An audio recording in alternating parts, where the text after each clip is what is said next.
د اذان نیوز قدرمنو لیدونکو السلام علیکم. په دې هیله چې روغ او جوړ اوسئ. په پکتیکا کې د وروستیو زلزلو د علت د معلومولو لپاره له جاپان څخه متخصصین راغوښتل شوي دي.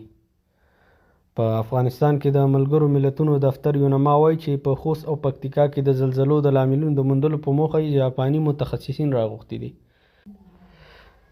دغه څرګندونې د یونما د بشري مرستو د همغږي کوونکي ادارې مشر رامز علي اکبروف د یونما د سرپرست مارکس پوتزل سره په ګډه په خوست ولایت ته د سفر پر مهال کړي دي.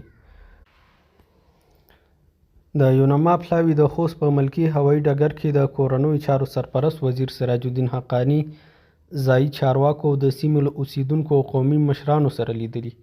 په دې لیدنه کې د ملګرو ملتونو د بشري مرستو همغږي کوونکي رامز علي اکبروف چې څو ځلې یې له زلزله ځپلو سیمو څخه لیدنه هم کړې ده وویل جاپاني متخصصین یې راوستي څو په پکتیکا او خوست کې د زلزلې اصلي لامل او حد معلوم کړي. بلخوا د کورنیو چارو سرپرست وزیر سراج الدین حقاني په دې لیدنه کې وویل تر هغې چې بهرني متخصصین سیمه له نږدې وګوري او د کورونو د بیا ځل رنګېدو احتمال نه وي ختم شوی، نو ملګري ملتونه او نورې نړیوالې مرستندویه اداري بنسټونه دې په لنډمهاله توګه د زلزله ځپلو لپاره د سرپناه په برابرولو کې همکاري وکړي څو هغوی د ژمي په راتګ سره له ستونزو سره مخامخ نشي.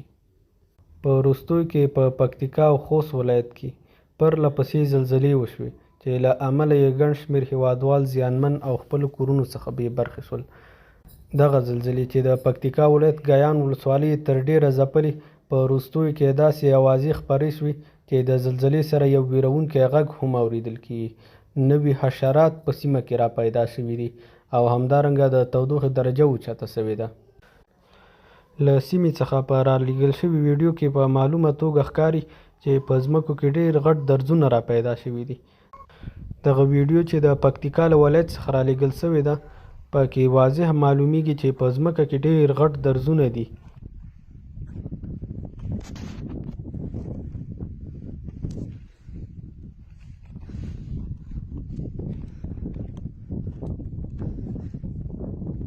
ګرانو ملګرو، دې ویډیو کې چې کوم درزونه تاسې ګورئ دا په ځمکه کې د زلزلې له امله پیدا شوي درزونه دي. که څه هم دغه ویډیو په داسې موبایل شوی چې کوالټي یې ضعیفه او د ویډیو کوالټي هم کمزورې ده، خو بیا هم له دې سره واضح معلومیږي چې په ځمکه کې ډېر غټ درزونه شوي دي. تاسې یې وګورئ.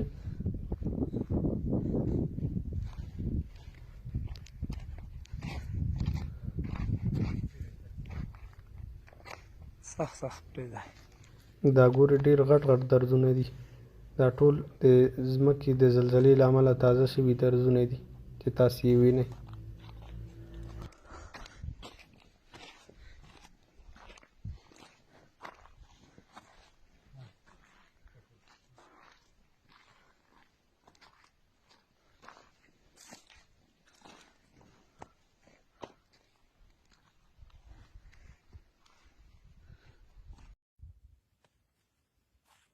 دا رنګې دا یو بله ویډیو ده چې په ټولنیزو رسنیو کې په پراخ کچه خپره شوې ده.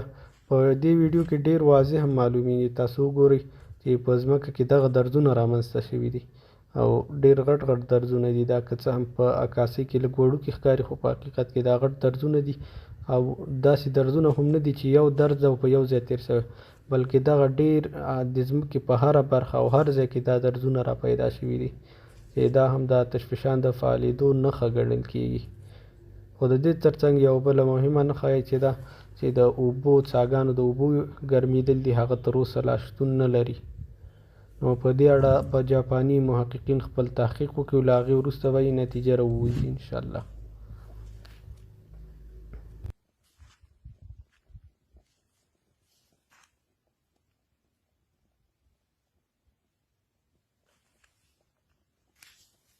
کله چې په ځمکه کې داسې لوی درزونه را پیدا شوي وي، نو هغه خام کورونو به څه حال وي؟ د هغې پاتې کېدل هیڅ امکان نه لري او زیاتره به یې ړنګ شوي، او کوم کورونه چې نه وي ړنګ شوي هغه په داسې توګه شوي چې په هغې کې اوسېدل د ډار او ترس له امله نه کېږي. د جیولوجي پوهان وایي کله چې په یو سیمه کې اتشفشان فعالېږي، له هغې څخه مخکې ځینې علامې او نښې راڅرګندېږي چې له هغو څخه یې ځینې په دې ډول دي: د ځمکې پړسېدل، د ځمکې ښکته تلل او یا په ځمکه کې درزونه پیدا کېدل چې دا ټول علایم د ځمکې لاندې د مګما یعنې د معدني موادو او ډبرو د ذوب یا ویلې سوي حالات د حرکت کولو څخه دي. د مایعاتو او ګازاتو جریان او د ځمکې د ساختمان د لویو پلیټونو د حرکت له امله رامنځته کېږي، او په پورتنیو نښو کې د ځمکې پړسېدل د مګما د راوتلو نښه ده. دویم، زلزلې. د زلزلو رامنځته کېدل په کوچنیو زلزلو کې د فریکونسي او شدت زیاتوالی د آتشفشان یا اورغورځونکي بله نښه ده. د آتشفشان د رامنځته کېدو مخکې ځینې ولکانیکي زلزلې کېږي چې ډېره ضعیفه وي او څوک یې احساسولی نشي، چې د آتشفشان د رامنځته کېدو له مرکز څخه تر 12 کیلومترو پورې وي. په دې ویډیو کې هم تاسې ګورئ که دغه سیمه هم د سیمه معلومیږي چې دلته ځنګل یا ونې شتون لري، او وګورئ ډېر زیات چاودونه رامنځته شوي. که څه هم د ونې ریښې د ځنګلونو د ځمکې د چاودېدو مخنیوی کوي، خو بیا هم په دې ساحه کې په همدې ډول له سیمې څخه ځینې نورې ویډیوګانې خپرې شوي چې په دغه ویډیوګانو کې معلومیږي چې د ځمکې سر ته نفتي مواد او تیل راختلي دي. تاسې په دې ویډیو کې وګورئ چې د ځمکې سر ته نفتي مواد راختلي دي.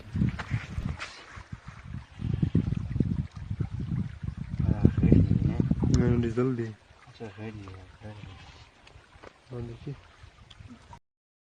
هره زلزله چې دی هغې یو مرکزیت دی، هغې ته وایي اپي سنټر.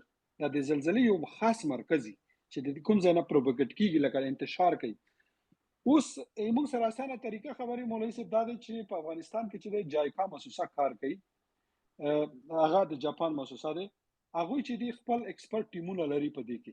نو که چېرته یو کس ورشي جایکا ته ریکویسټ وکړي، وزارت کوم څوک ورشي د هغوی نماینده چې دی د افغانستان لپاره هغه راوغواړي، هغه ته وایي چې تاسو خپل جیولوجیکل ټیم موږ ته راولئ چې موږ سره او خپل افغانستان جیولوجیستان ورسره کړي، په ورځ کې سروې کولی شي. خو دا دی چې دا ټول معلومات په هغه انټرنیشنل ارتکویک چې کوم ویب سایټ دی په هغې باندې موجود دي. دا میتس ډېر دي، دا شته، دا خبرې شته. امکان لري چې داسې چې هاي پریشر کې کېدای شي سړی ومسوځي. یو بل هم داسې دی چې په زموږ په ځای کې په سټو کنډو کې ما ته چا وویل چې هلته داسې ځای دی ګرمې اوبه ترې راځي، تاسو راځئ چې ورشئ. لکه موږ چې کله مو وطن ته لاړ شو بیا دا رقم ته مختلفو ځایو کې ګرځو، دغه شیانو پسې ګرځو. نو کله چې هلته زموږ ورغلو بیا چې دی هغه ځای چې موږ وکته هغه چې دی فاسفورس و. زما سره یو جیولوژي ملګری و چې هغه ایم اس کړی و د افغانستان د ننګرهار دی. نو هغې ته چې ما وښوده هغه چې وکتل هغه وایي چې دا فاسفورس دی. چې موږ هغه ورته وایو ګوګړو تیزاب چې ورته وایي که نه چې هغه ترې نه جوړېږي، هغه سلفیوریک اسید H2SO4. نو هغه وایي چې دا SO4 دی. ما چې ښه نو دا شیان هم شته. او بل دا دی چې په دا زموږ په منطقه کې په پکتیا کې چې دی یو خو ماربل دی، دا سپین کاڼي چې دي. دوم چې دی کولا هم شته هلته، خو کولا چې دی چا راویستلی نه دی. دریم چې کوم شی دی هغه د واسپنې د ډبرو تیږې چې دي دا هم هلته شته.